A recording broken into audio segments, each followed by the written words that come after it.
Hello students, welcome to Kautilya IAS. आज आपण हिस्ट्रीची नवीन batch सुरू करणार आहोत.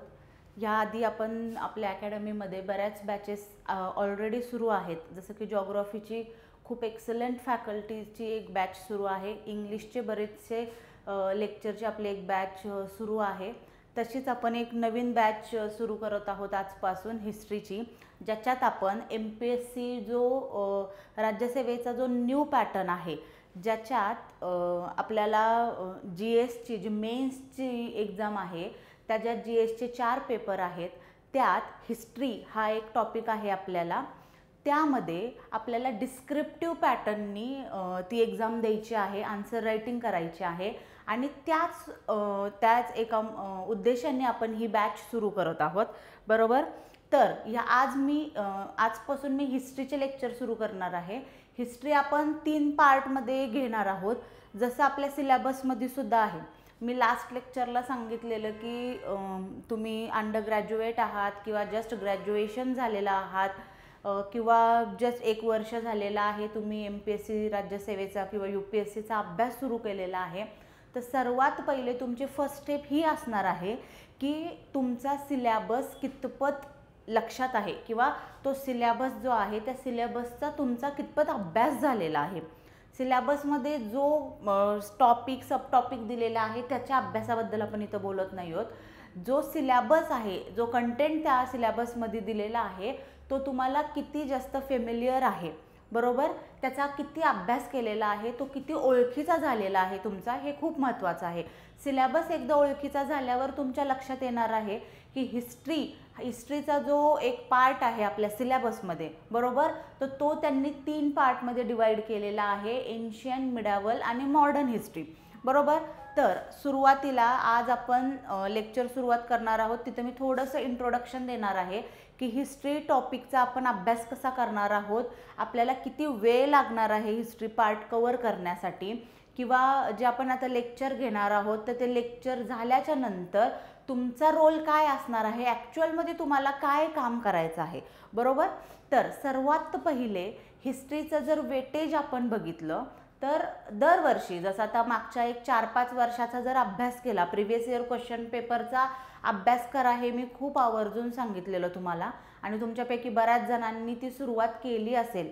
जर इन केस नसेल केली तर ती सुरुवात पहिले करा. अभ्यासाला लागायच्या अगोदर आपल्याला एक आयडिया आली पाहिजे किंवा आपल्याला एक पिक्चर क्लिअर असलं पाहिजे की नक्की आयोगाला आपल्याकडून काय एक्सपेक्टेड आहे, बरोबर, की नक्की आयोग कुठल्या टाईपचे प्रश्न फॉर्म करत आहे, कुठल्या लेवलला जाऊन प्रश्न फॉर्म करत आहेत, किंवा एखादा जर हिस्ट्रीमधला टॉपिक आहे, जिओग्राफीचा टॉपिक आहे, तर वारंवार त्याच्यावर रिपीटेडली कुठल्या टॉपिकवर प्रश्न विचारत आहे, बरोबर. तर त्या पद्धतीने थोडासा अभ्यास करायला सुरुवात करा. केला असेल तर खूप चांगली गोष्ट आहे. जर अजूनही ती लिंक लागली नसेल तर थोडंसं स्वतःला पुश करा आणि तो अभ्यासाला सुरुवात करा, बरोबर. आता जर प्रिव्हियस इयर क्वेश्चन पेपरचं जर तुम्ही थोडंसं ॲनालिसिस केलं असेल तर त्यात तुम्हाला असं समजलं असेल की हिस्ट्री ओव्हरऑल म्हणजे एन्शियंट, मिडावल, मॉडर्न हे 3 पार्ट धरून जर तुम्ही हिस्ट्रीचे प्रश्न बघितले तर ते 13, 15, 16 अशा टाईपमध्ये 16 प्रश्न कधी येत आहेत किंवा कधी कधी 15 प्रश्न विचारत आहे, बरोबर. आता त्याच्यात सुद्धा त्यांनी डिवाइड केलेलं आहे. कसं की सर्वात पहिले त्यांनी एन्शियंटचं हे केलेलं आहे, एन्शियंट, मिडावल आणि मॉडर्न, बरोबर. तर त्या ह्याच्यात एन्शियंटचे जर प्रश्न बघायला गेलं तर एन्शियंटचे हार्डली प्रश्न एक 4 प्रश्न वगैरे किंवा 4 किंवा 5 प्रश्न एन्शियंटचे असतात. आता हे संख्या थोडीशी वरखाली होते, कधी कधी 2च प्रश्न एन्शियंटचे विचारतात, 4 प्रश्न मिडावलचे विचारतात, बरोबर. आणि मॉडर्नवर खूप वेटेज आहे मॉडर्नचं, कधी इथे 3 प्रश्न विचारतील, बरोबर, आणि राहिलेले 12 किंवा 14 प्रश्न आहेत ते मॉडर्नवर विचारले जातात. त्यात सुद्धा मॉडर्नमध्ये बरेच त्यांनी पार्ट केलेले आहेत, सब पार्ट केलेले आहेत, त्याच्यावर ते प्रश्न विचारतात, बरोबर. तर एन्शियंटचा अभ्यास करत असताना आपण हे एक लक्षात घ्यायचं आहे, वेटेज आहे त्याला. म्हणजे बऱ्याच आता जसं मी माझ्या UPSCच्या जर्नीमध्ये बरेच मुलांना भेटलेले आहे किंवा जसं मी आता ही टीचिंगची जर्नी सुरू केलेली आहे त्या ह्याच्यात मी खूप ॲस्पिरंटला भेटलेले आहे. त्यांचं एकतर हिस्ट्री हा सब्जेक्ट बऱ्याच, जसं ज्यांची टेक्निकल बॅकग्राऊंड आहे, बरोबर, त्या विद्यार्थ्यांना हिस्ट्री थोडासा बोरिंग वाटू शकतो, बरोबर, कारण त्यांचं पूर्ण ग्रॅज्युएशन म्हणा, मास्टर्स म्हणा, टेक्निकल लँग्वेजमध्ये झालेलं आहे, टेक्निकल फील्डमध्ये झालेलं आहे.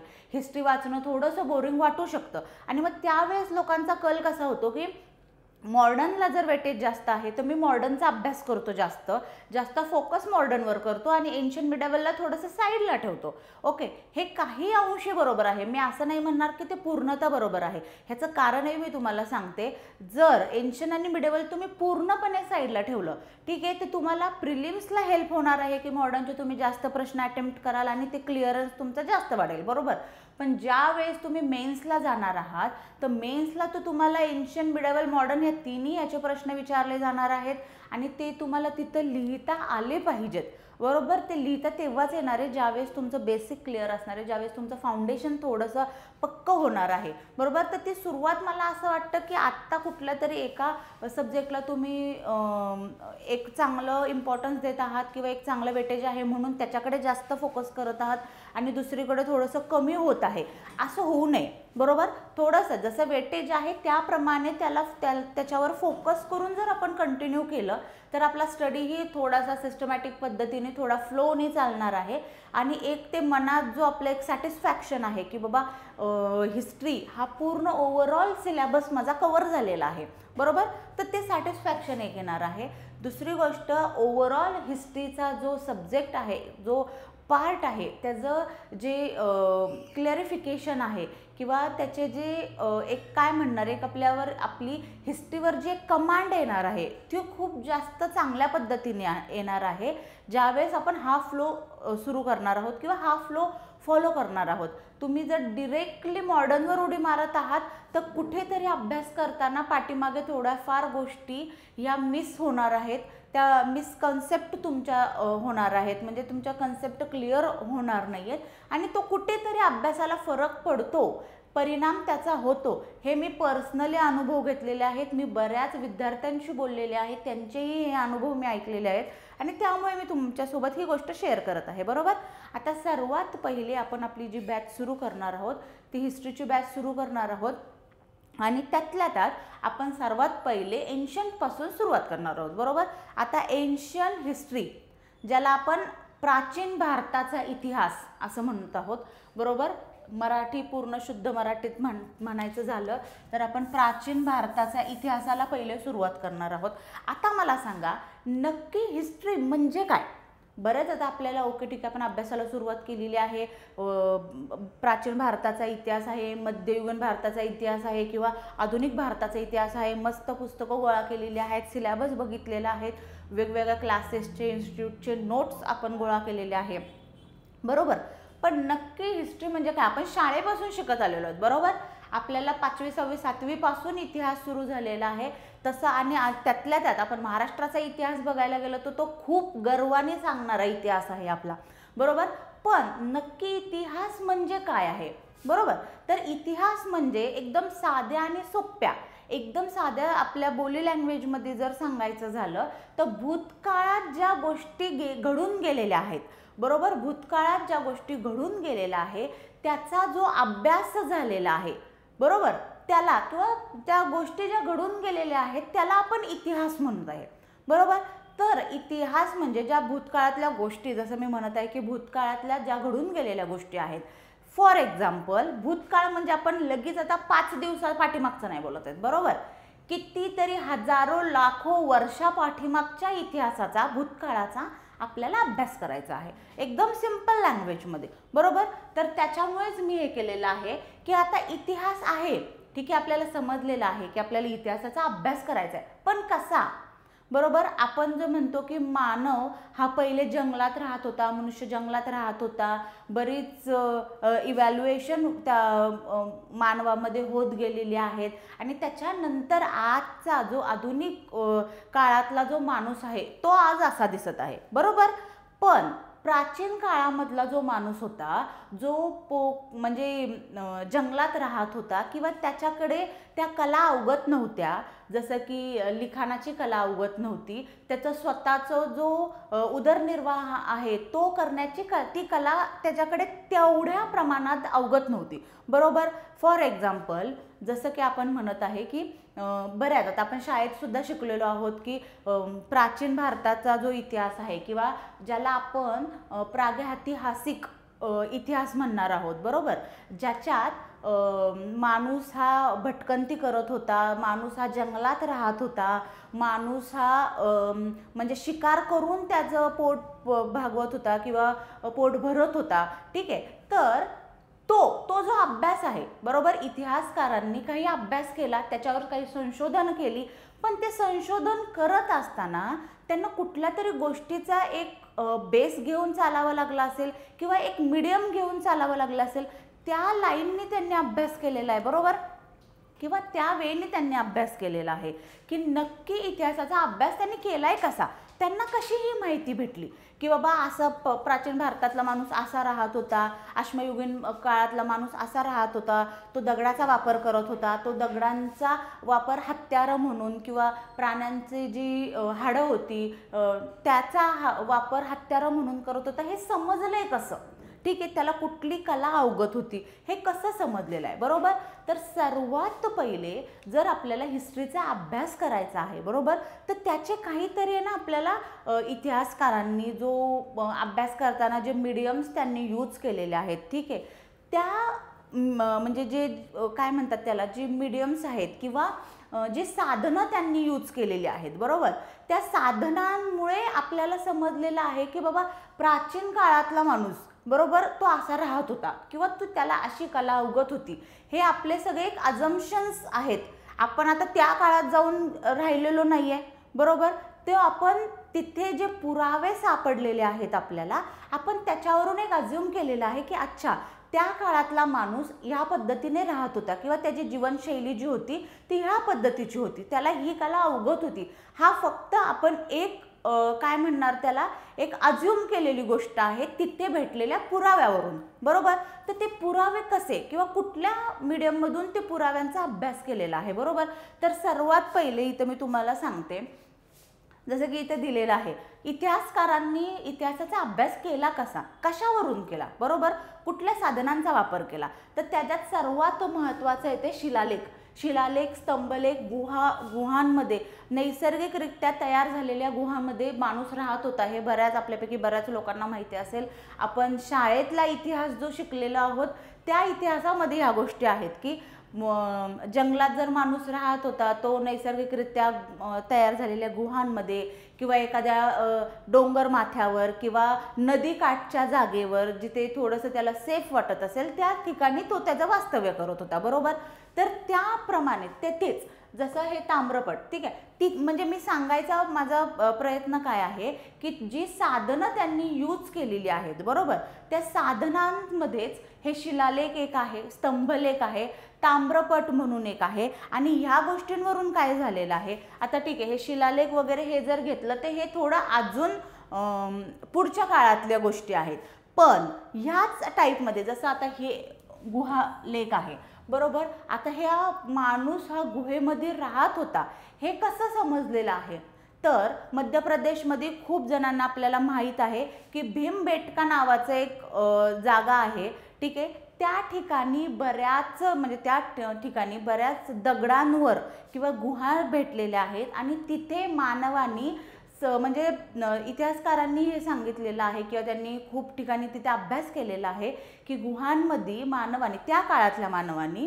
बऱ्याच म्हणजे आता समजा आपण एक असं हे अनुमान लावू शकतो की त्यांनी कदाचित अंकुचीदार दगडांनी, शार्प स्टोननी किंवा प्राण्यांच्या जे हाडं असतात किंवा जे काटे असतात त्यांच्या शार्प हत्यारांनी त्यावेळेस दगडांवर त्यांनी काहीतरी नक्षीकाम केलेलं आहे, काहीतरी चित्र काढून ठेवलेली आहेत किंवा म्हणजे चित्र म्हणजे कसली, त्याच्या जी रेग्युलर लाईफमध्ये, त्याच्या दैनंदिन जीवनामध्ये त्यांनी काय काय ॲक्टिव्हिटीज केलेल्या आहेत, बरोबर, ह्या सगळ्या ॲक्टिव्हिटीजचा अभ्यास म्हणजे चित्र त्यांनी तिथे कोरून ठेवलेलं आहे. त्याच्यावरून तर आपल्याला समजलेलं आहे ना की त्या काळातला माणूस अशा पद्धतीने राहत होता, किंवा त्यांनी त्या चित्रात गाई, म्हशी, शेळी ह्याचं चित्र तिथे काढायचा प्रयत्न केलेला आहे. त्याच्यावरून आपल्याला असं समजते की बाबा अच्छा, त्या काळात गाय होती किंवा म्हैस होती, त्या काळात माणूस शेळी ओळखत होता, किंवा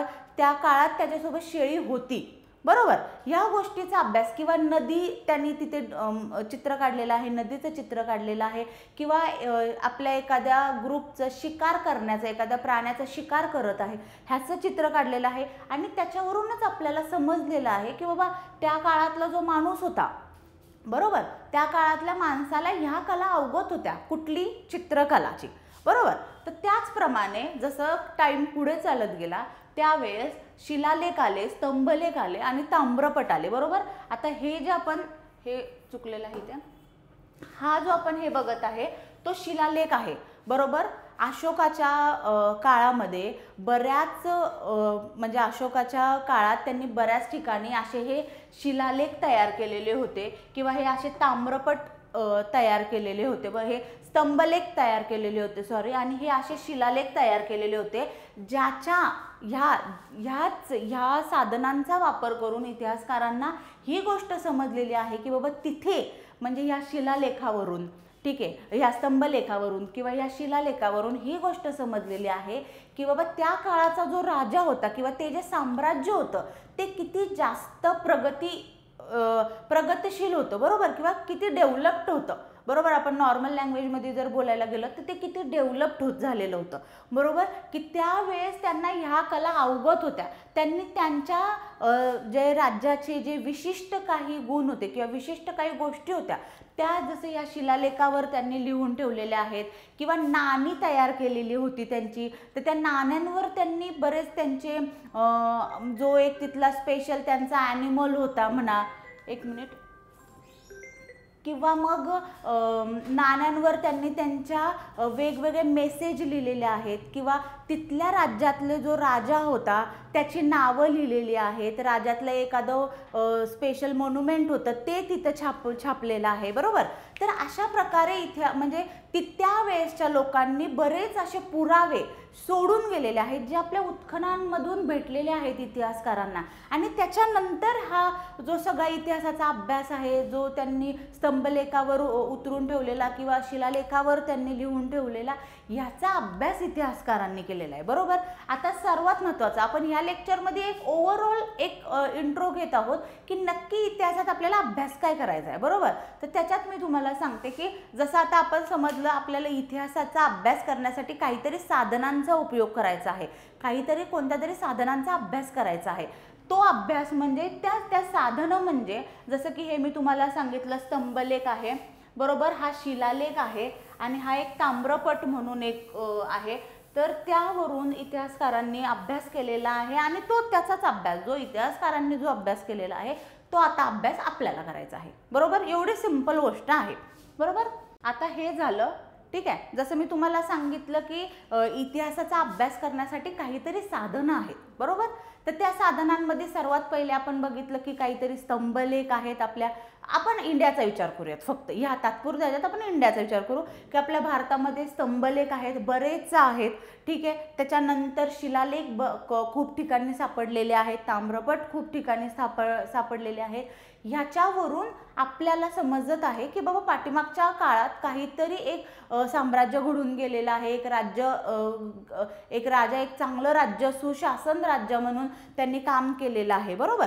आता त्याच पद्धतीने, बरोबर, हे जे आपण तीन गोष्टी साधनं हे केलं त्यात चौथं साधन म्हणून नाणी हा खूप एक महत्त्वाचा प्रकार आहे, बरोबर.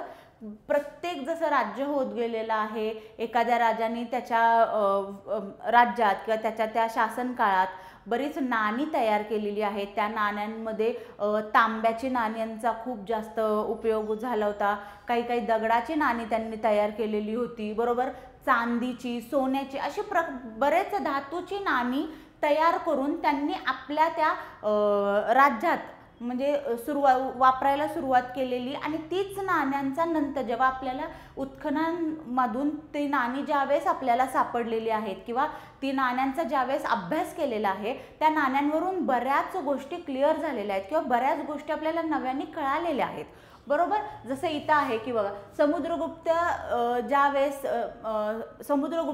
ज्यावेळेस राज्य करत होता त्यावेळेस त्यानेही बऱ्याच प्रकारच्या नाण्यांचा त्याच्या शासन काळात वापर केलेला आहे, बरोबर. जसं की तुम्हाला इथं हे दिसेल की त्यांनी त्या नाण्यांवर अश्वाचं चित्र कोरून ठेवलेलं होतं. ह्याने काय समजते आपल्याला की त्याच्या राज्यात बाबा त्यावेळेस अश्व होता, ठीक आहे. अश्वाचा उपयोग त्यावेळेस ती लोक सैनिकांसाठी युद्धाला जाण्यासाठी करत असावेत, बरोबर. हे नॉर्मल गोष्ट आहेत, बरोबर.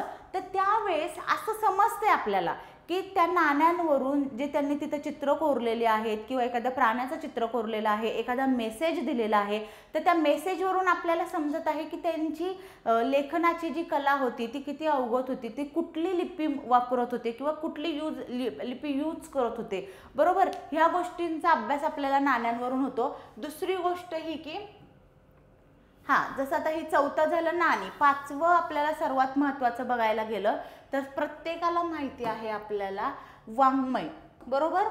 की आपले जे प्राचीन इतिहासातले जे पुराणाज आहेत, बरोबर. जसं रामायण आहे, महाभारत आहेत, बरेच काव्य आहेत, बरोबर. काव्य आहेत, त्याच्यानंतर बरेच ग्रंथ लिहून ठेवलेले आहेत. त्या ग्रंथांमध्ये सुद्धा बऱ्याच गोष्टींचा उल्लेख झालेला आहे जेणेकरून आपल्याला आपला इतिहास समजायला मदत होते. जसं आता आपण रामायण महाभारत बोलतो, रामायण महाभारत हार्डली असं कुणीतरी असेल की ज्याला माहिती नाही आहे, बरोबर. आपल्यापैकी प्रत्येकाला रामायण माहिती आहे, महाभारत माहिती आहे.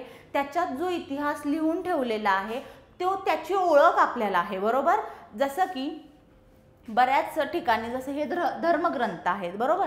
अजूनही बरेच धर्मग्रंथ आहेत, अजूनही बरेच म्हणजे परकीय प्रवासी आलेले त्यांनी आपल्या पुस्तकांमध्ये लिहून ठेवलेला इतिहास आहे.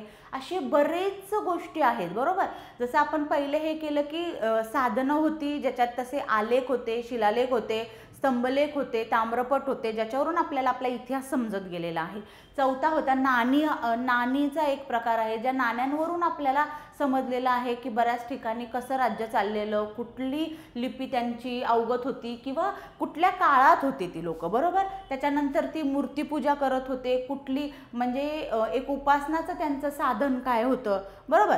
त्याच्यासोबत हे वाङ्मयाचं एक हे आहे की वाङ्मयावरून सुद्धा पुराणावरून धर्मग्रंथ जे आहेत त्याच्यावरून आपल्याला बऱ्याच गोष्टींमुळे आपल्याला इतिहास आपला अवगत झालेला आहे, इतिहासाचा आपल्याला अभ्यास आपण करू शकलेलो आहोत, बरोबर. त्याच्यानंतर हे जसं मी म्हणते की परदेशी प्रवासी, बरोबर.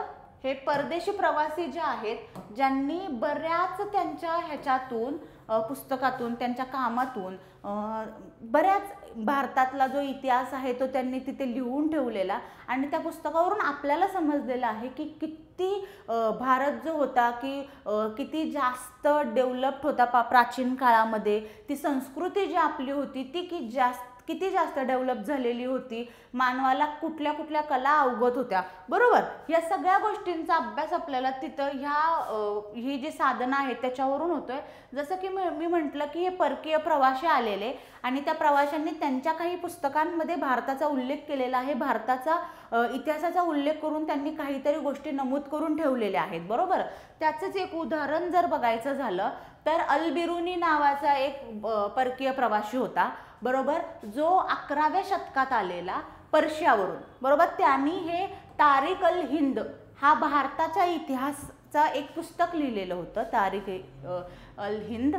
जो मोहम्मद घुरी जो होता, मोहम्मद घुरी ज्यावेळेस भारतात आला त्यावेळेस तो त्याच्यासोबत भारतात आलेला, बरोबर. आणि त्यावेळेस त्यांनी हे पुस्तक आपल्या भारताचं त्या काळात जी भारताची जी स्थिती होती, काय शासन, कुणाचं शासन चाललेलं, कशा पद्धतीने चाललेलं, ह्या सगळ्या ह्याचा अभ्यास करून त्यांनी तो पुस्तकात त्याच्या लिहून ठेवलेला, बरोबर. ज्याच्यात भारतीय तत्वज्ञानाचा त्यांनी उल्लेख केलेला, गणिताचा उल्लेख केलेला, सामाजिक ज्या प्रथा आहेत, बरोबर, जी आपली संस्कृती होती, सामाजिक ज्या प्रथा त्या टाईमला सुरू होत्या, ज्या मांडल्या जात होत्या, त्याचा उल्लेख त्यांनी केलेला आहे. आता तुम्हाला समजत असेल की जे मी सांगत होते की आपली जी ही इतिहासाचा अभ्यास करणारी जी साधनं आहे, ज्या मीडियममधून आपण अभ्यास करत होतो, बरोबर, ज्या मीडियमचा आपण मदत घेऊन अभ्यास करत होतो, त्याचा आपल्याला कसा उपयोग होत आहे समजलं. जसं हे अल्बिरुनी जो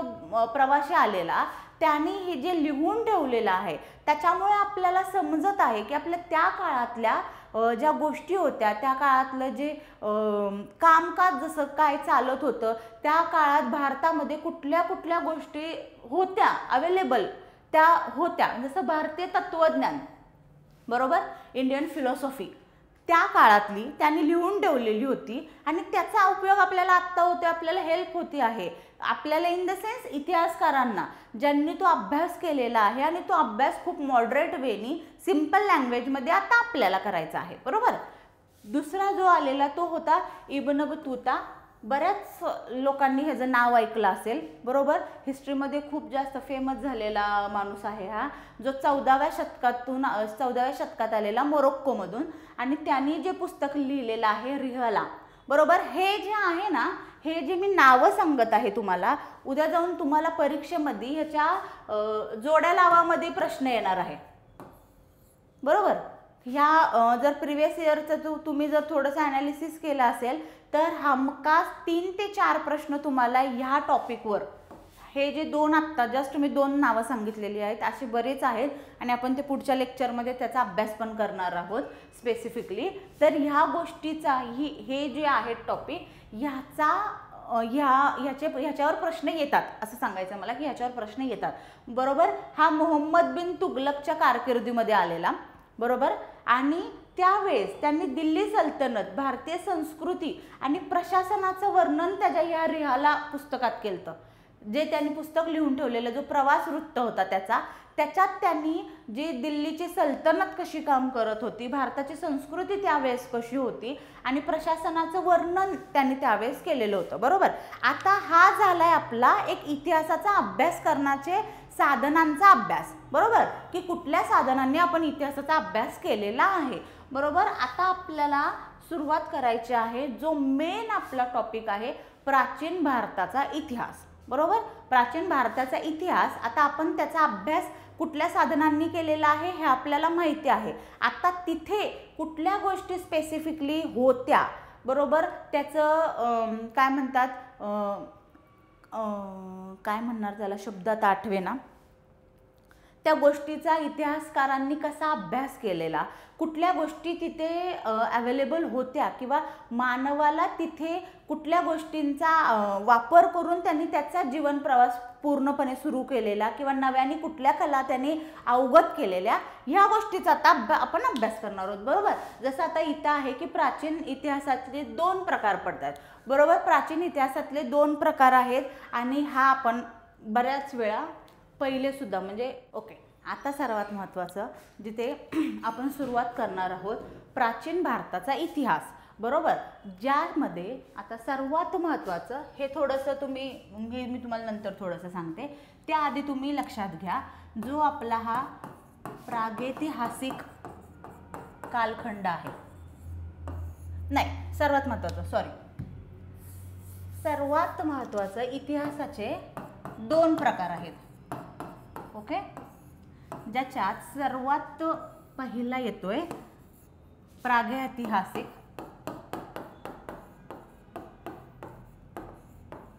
इतिहास आणि दुसरा आहे ऐतिहासिक, बरोबर.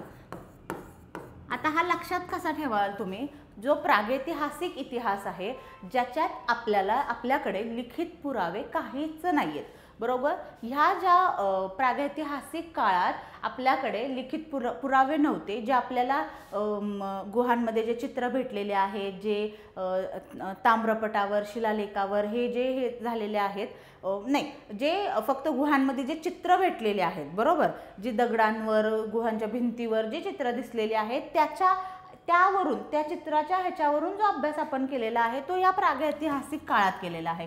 आणि ऐतिहासिक ह्याच्यात जो अभ्यास केलेला आहे, ज्या ऐतिहासिक ह्याच्यात जो अभ्यास करणार आहोत तो कशामुळे आहे, तो जो लिखित स्वरूपाचा आहे त्याच्यावर आपण अभ्यास केलेला आहे, बरोबर. आता प्रागैतिहासिक कालखंड ह्यालाच अश्मयुग असं पण म्हणतात. आता तुम्हाला अश्मयुग माहिती असेल, बरोबर, अश्मयुग, बरोबर. तर अश्मयुग तुम्हाला माहिती आहे, बरोबर. आता हा प्रागैतिहासिक कालखंड आहे, त्याचे 3 प्रकार पडतात, बरोबर. त्याला अश्मयुग सुद्धा म्हणत आहेत आणि त्याचे 4 प्रकार पडत आहेत. पुराश्मयुग, ज्याला पॅलिओलिथिक एज सुद्धा म्हणतात, हे स्टोन एज आहेत, बरं का. हे 4ही जे आहेत ते स्टोन एज आहेत, बरोबर.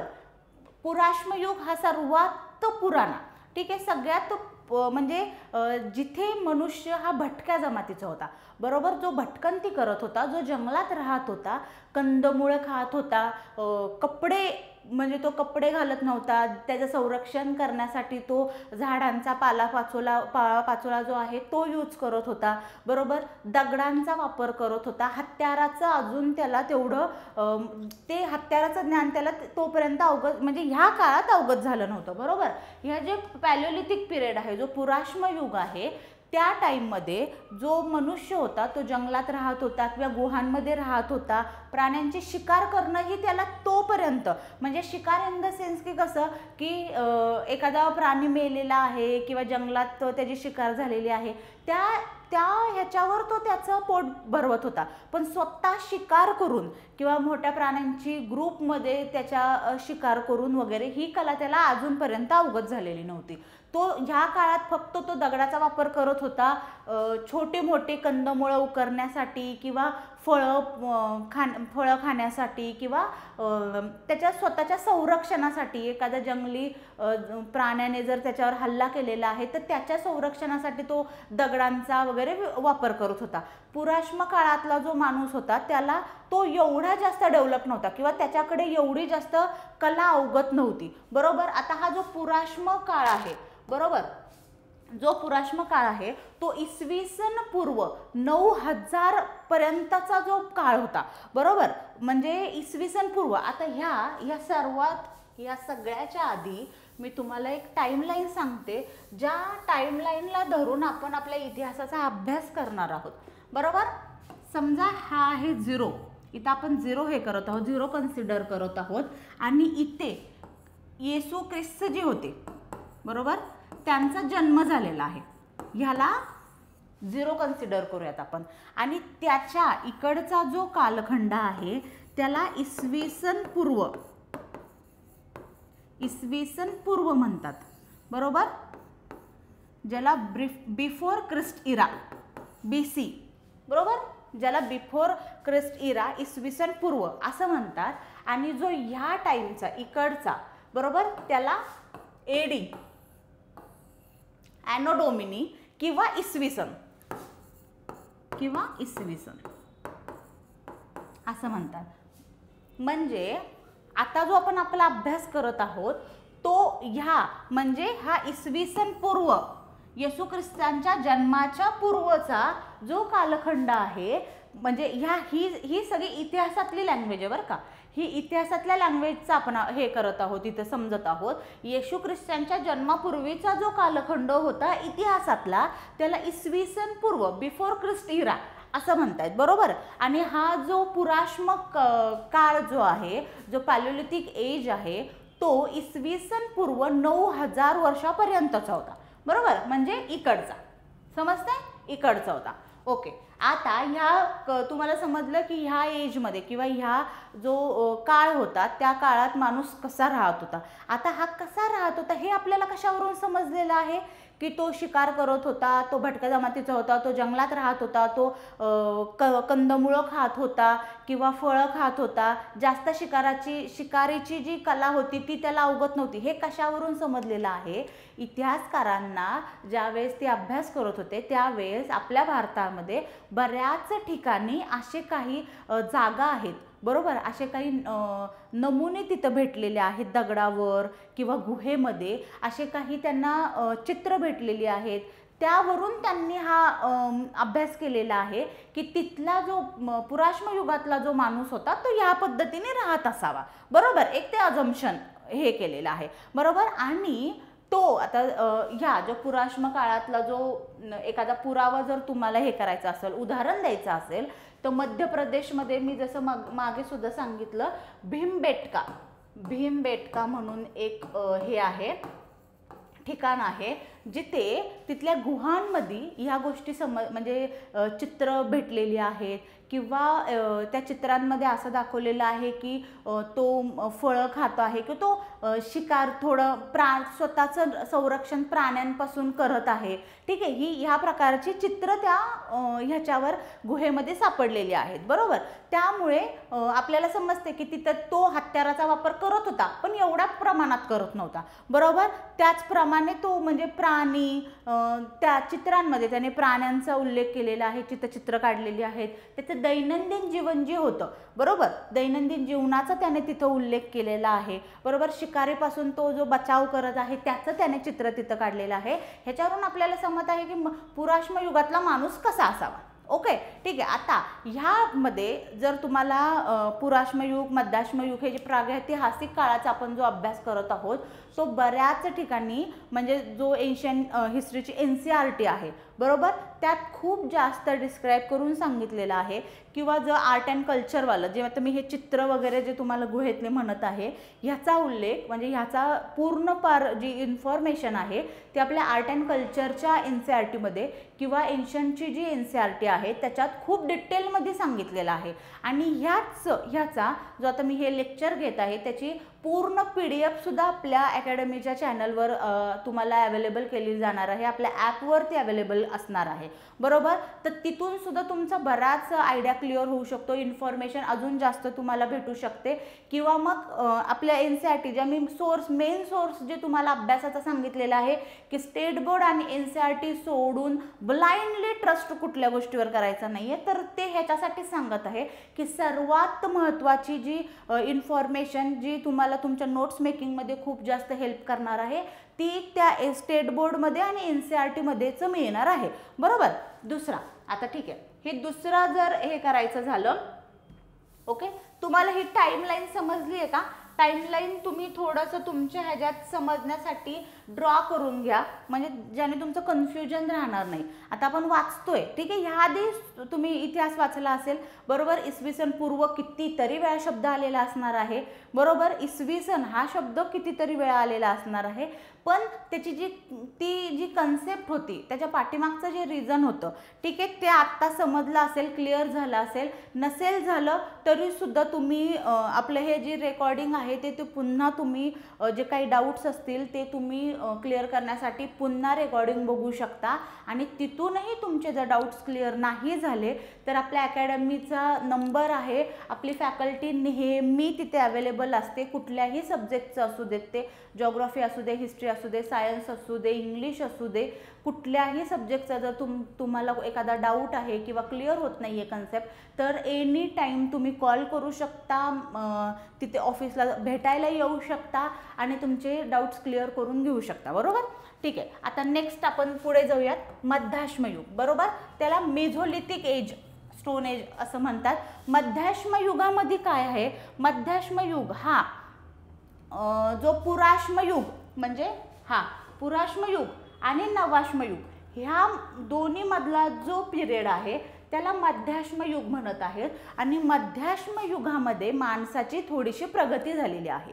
प्रगती कशी झालेली आहे की तो थोडंसं जे शिकार करण्याचं जे त्याची जी कला होती ती अजून जास्त डेव्हलप झालेली आहे, बरोबर. म्हणजे तो आता स्वतः शिकार करायला लागलेला आहे. कंदमुळासोबत, झाडपालासोबत, फळांसोबत तो प्राण्यांची शिकार करून सुद्धा त्याचं पोट भरवत आहे, बरोबर. त्याचप्रमाणे मध्याश्म युगात सर्वात महत्त्वाचं हे की त्यांनी शिकार करणं तर तो शिकलेला आहे, तो मासेमारी करायला शिकलेला. तर आता आपण कुठे होतो? मध्याश्म युग झालेलं आहे आपलं. मध्याश्म युगात आपण बघितलेलं आहे की मानवाने मध्याश्म युग म्हणजे पुराश्म आणि नवाश्म युगातला मध्यातला काळ आहे, बरोबर. ह्याच्यात माणसाने शिकार करायला शिकलेला आहे, मासेमारी करायला शिकलेला आहे, कंदमुळं एकत्रित करणं शिकलेलं आहे, पाळीव प्राणी त्याला समजलेले आहेत की पाळीव प्राणी कोणते आहेत, आपण कुठल्या प्राण्यांचा सांभाळ करू शकतो, बरोबर. त्याचप्रमाणे आता जर नेक्स्ट हे बघितलं तर त्याने म्हणजे जी शिकारीची जी हत्यारं आहेत ती थोडीशी त्यांनी धारदार बनवलेली आहेत, थोडी तीक्ष्ण हत्यारं बनवलेली आहेत, बरोबर. तर मध्याश्म युगातला माणूस अशा प्रकारचा होता. आता जर आपण हे केलं निओलिथिक म्हणजे नवाश्म युगातला जर माणूस बघितला तर नवाश्म युगातला मनुष्य जो होता तो कुठल्या प्रकारचा होता. आता हा थोडासा तुम्हाला नावावरूनच समजला असेल की थोडं नवीन नवाश्म म्हणजे जो अश्मयुग आहे ते थोडंसं चेंज झालेलं आहे, थोडंसं प्रगत झालेलं आहे, ज्याच्यात माणसाला जिथे ह्या 2 एजमध्ये माणूस भटकंती करत होता, भटकंती करून तो राहत होता किंवा शिकार करून खात होता किंवा काय म्हणतात त्याला, त्याचं राहायचं एक मुख्य मूळ स्थान नव्हतं, ठिकाण नव्हतं, बरोबर. नवाश्म युगात काय झालेलं आहे, तो स्थिर झालेला आहे, बरोबर. माणूस एका जागी स्थिर झालेला आहे. आता तो स्थिर कुठे झालेला आहे, जिथे त्याला सेफ प्लेस भेटलेले आहे, जसं डोंगर माथ्यावर झालेला आहे, बरोबर, किंवा डोंगराच्या पायथ्यालगत किंवा नदी जी आहे, एखाद्या ठिकाणी नदी आहे तर नदीलगत, नदीच्या किनाऱ्यालगत जिथे त्याला समजलेलं आहे की पाणी महत्त्वाचं आहे, बरोबर. पाण्यामुळे पाणी जास्त इम्पॉर्टंट आहे आणि त्याच पाण्याच्या ह्याच्यामुळे त्याला नवीन एक कला अवगत झालेली आहे जी त्याच्या प्रगतीसाठी खूप जास्त इम्पॉर्टंट ठरलेली आहे, बरोबर. आणि ती सर्वात महत्त्वाची आहे. ज्या नवपाषाण युगात, नवाश्म युगात माणसाला अवगत झालेली आहे शेती.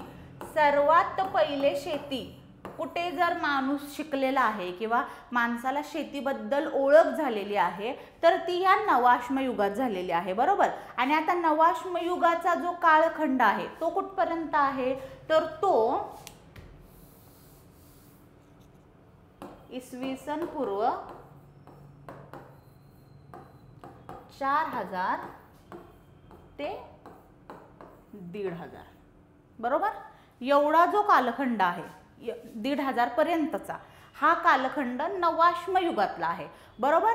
तर ह्या कालखंडात सर्वात महत्त्वाचं हे झालेलं आहे की माणसाने भटकंती संपवलेली आहे, बरोबर. माणूस भटकंतीपासून थांबलेला आहे आणि त्यांनी एक स्थिर त्याचं ठिकाण शोधलेलं आहे, एक सेफ प्लेस शोधलेली आहे जिथं तो त्याला नव्याने अवगत झालेली जी कला आहे. पहिले तर तो काठी किंवा झाडाझुडपाचे जे पाचोळा आहे त्याच्या साह्याने झोपडी म्हण किंवा छोटंसं घर म्हण ह्याने करून तो शेल्टर त्याचं करत होता थोडक्यात आणि तो तिथे राहत होता. पण आता या नवाश्म युगात माणसानी दगड आणि माती ह्याचा उपयोग करून चौकोनी किंवा गोलाकार आकाराची घरं बांधून तो तिथे राहू लागलेला आहे, बरोबर. तो तिथे स्थायी झालेला आहे आणि त्याच सोबत त्यांनी शेती करायला सुरुवात केलेली आहे.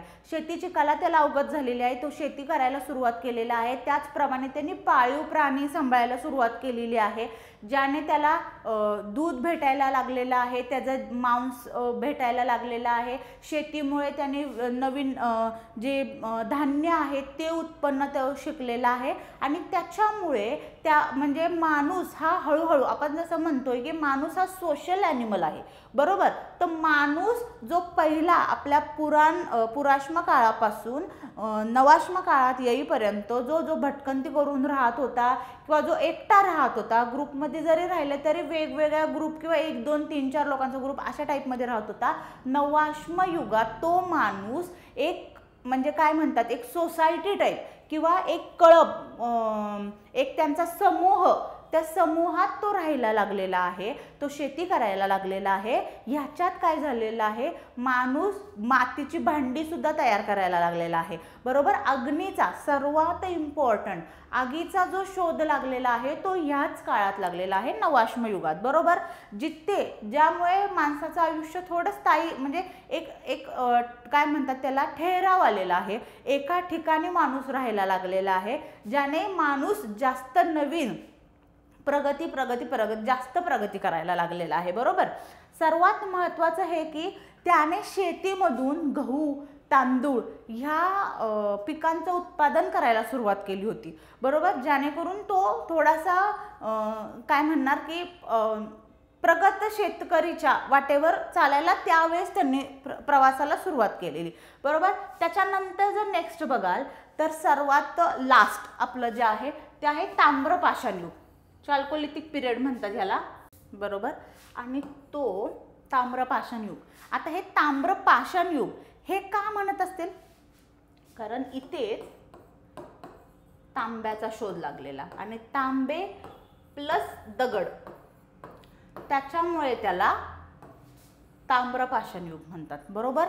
आता ह्या ताम्रपाषाण युगात, हे ताम्रपाषाण युग हे कुठले, नवाश्म युगामधलंच आहे, बरोबर. नवाश्म युगाचा शेवटचा टप्पा जर कुठला आहे तर तो ताम्रपाषाण युगाचा आहे, बरोबर. ह्या युगात मी जसं तुम्हाला म्हटलं तांबे आणि दगड ह्याचा शोध ह्या म्हणजे तांबे आणि दगड ह्याचा वापर करून मानवाने त्याचं जीवन सुरुवात केलेली आहे आणि त्याच्यामुळे त्या युगाला ताम्रपाषाण युग म्हणत आहेत, बरोबर. जिथे सेम नवपाषाण युगात जसं आपण हे केलेलं आहे की तिथे त्यांनी गाय, म्हैस, शेळी म्हणजे पाळीव प्राणी म्हणून त्यांनी सांभाळायला सुरुवात केलेली आहे. पण घोडा जो प्राणी आहे त्याचा इथे अजूनपर्यंत उल्लेख नाहीये कुठेच, बरोबर. घोड्याचा अजून त्यांना शोध लागलेला नाहीये, घोडा अजून त्यांच्यापर्यंत पोहोचलेला नाहीये, बरोबर. ते झालेलं आहे. त्याच्यानंतर बऱ्याच अशा संस्कृती आहेत, बरोबर, ज्याच्यामुळे आपल्याला ताम्रपाषाण युगाचा शोध लागलेला आहे किंवा ताम्रपाषाण युगामधले जे काही पुरावे होते ते आपल्याला त्या संस्कृतीमुळे समजलेले आहेत. आता त्या संस्कृती कुठल्या आहेत की सर्वात महत्त्वाची कायथा म्हणून एक संस्कृती आहे, बरोबर. काहिता आहे आणि एक रंगपूर नावाची एक संस्कृती आहे. त्यामुळे आपल्याला ताम्रपाषाण युग, जे ताम्रपाषाण युगाची जी संस्कृती म्हणजे जे तिथले जे संस्कृती होती किंवा तिथलं जे मेन काय म्हणणार त्याला, वेगवेगळे जे चेंजेस झालेले, माणूस कसा वेगवेगळ्या शोध त्यांनी सुरू केलेले, जसं तांब्याचा शोध लागलेला आहे, हे कशावरून समजलेलं आहे, ह्या ज्या वेगवेगळ्या संस्कृती भेटलेल्या आहेत जिथे आपण अभ्यास केलेला आहे त्या संस्कृतीचा, त्याच्यामुळे आपल्याला समजलेलं आहे की जसं हे ताम्रपाषाण युग आहे, नवाश्म युगातच ताम्रपाषाण युगाचा जो प्रवास सुरू झालेला आहे तो कशामुळे झालेला आहे किंवा कसा झालेला आहे, बरोबर. तर ह्या 4 ह्याच्यावरून पुराश्म युग, मध्याश्म युग, नवाश्म युग आणि ताम्रपाषाण युग ह्याच्यावरून तुम्हाला ओव्हरऑल एक आयडिया आली असेल की बाबा प्रागैतिहासिक कालखंडातला जो मनुष्य होता त्याचं जीवन कशा प्रकारे चालत होतं, बरोबर.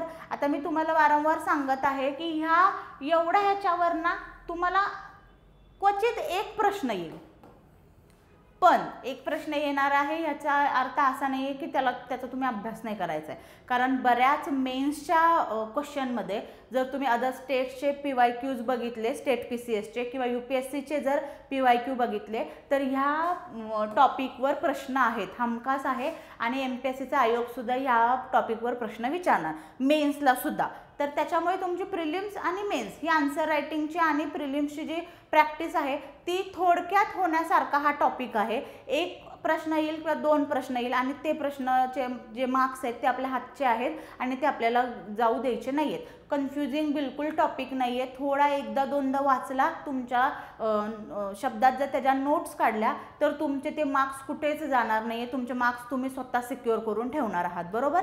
त्याच्यामुळे थोडासा नीट PYQचा आणि प्लस NCERT किंवा स्टेट बोर्ड ह्याचा मिळून जर अभ्यास केला तर 100% ह्या टॉपिकवरचे मार्क्स सिक्युअर होणार आहेत, बरोबर.